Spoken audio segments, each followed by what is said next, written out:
Oi, aqui é a Maíra. Esse é mais um vídeo especial de literatura indígena no mês de abril e hoje a gente vai falar sobre Lá Não Existe Lá, do Tommy Orange.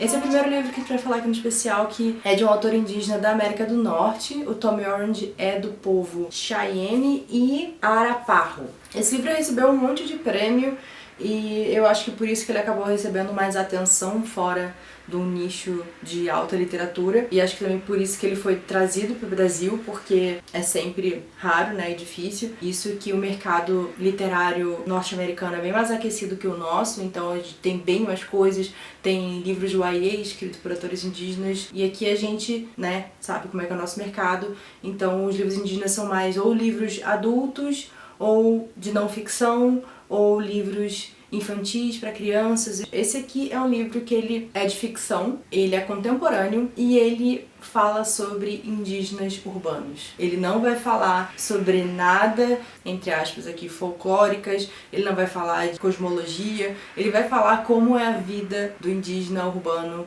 o indígena que muitas vezes teve a sua ancestralidade arrancada e que precisa de alguma forma se reconectar com aquilo e ainda assim se afirmar como pessoa indígena. São 5 pontos de vista e eles vão se intercalando e no final todas essas pessoas vão se encontrar, que é no evento do Powwow, que é uma coisa que rola lá nos Estados Unidos, que é o encontro de vários povos, várias nações indígenas, em que é uma celebração e tem as danças, né, as apresentações e as competições de dança. Danças, obviamente, tradicionais indígenas. Eu vou deixar um link aqui caso você nunca tenha ouvido falar ou não saiba como é que é um powwow.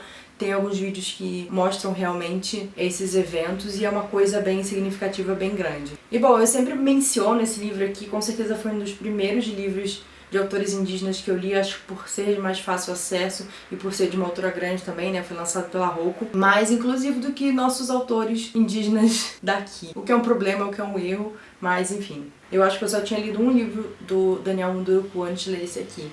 Mas o que me pegou nesse livro foi isso dele falar sobre indígenas urbanos.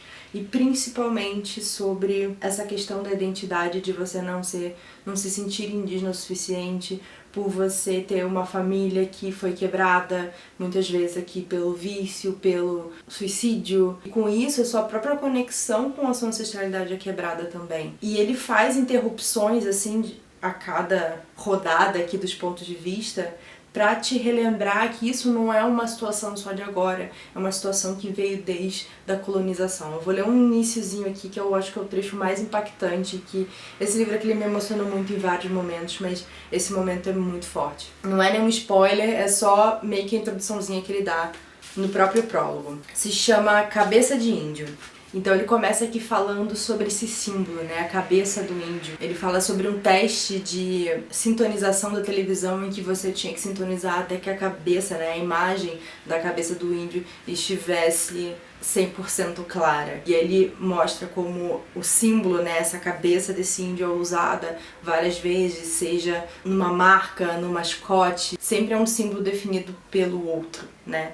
E aí tem uma parte que ele fala assim: fomos definidos por todos os outros e continuamos a ser difamados a despeito de fatos fáceis de verificar na internet acerca das realidades de nossas histórias e estado atual enquanto povo. Temos a triste, derrotada silhueta indígena e as cabeças rolando pelas escadarias do templo. Temos isto em nossas mentes: Kevin Costner nos salvando, o revólver de John Wayne nos trucidando, um sujeito italiano chamado Iron Ice Cody desempenhando nossos papéis no cinema. Nossas cabeças se encontram em bandeiras, camisas e moedas. Nossas cabeças estiveram primeiro na moeda de tostão, é claro, o centavo com a cabeça de índio, e depois na moeda de 5 centavos, com o búfalo, ambas antes mesmo de podermos votar enquanto povo. As quais, assim como a verdade quanto o que se passou na história mundial e como todo aquele sangue derramado durante massacres, encontram-se agora fora de circulação.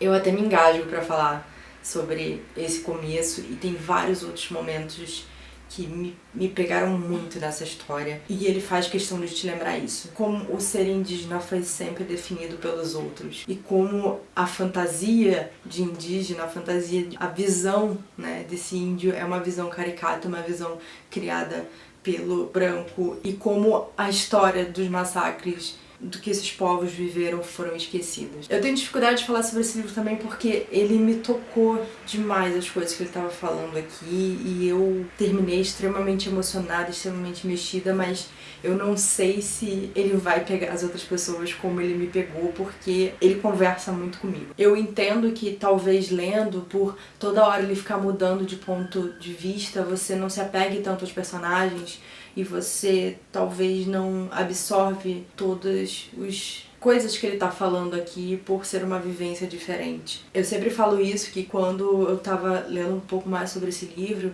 eu li uma mini entrevista com o tradutor, que não é indígena, e ele tava falando sobre como a literatura tem esse poder de nos colocar nos pés dos outros, né? E isso faz a gente crescer como pessoa e faz a gente enxergar de forma mais ampla. E eu concordo 100%, é o que eu procuro como literatura, mas nesse livro aqui, pela primeira vez, eu me vi. E isso foi muito intenso, isso foi muito forte pra mim, foi inesquecível. Ver aquelas palavras que conversavam com a minha alma, sabe? Então, eu tenho um amor imenso e uma dor imensa com esse livro. Mas eu não sei se é uma coisa que vai captar todas as pessoas que não têm essa mesma vivência. Mas, enfim, eu recomendo ele demais. Ele é um livro que vai falar muito sobre violência, sobre memória, sobre identidade.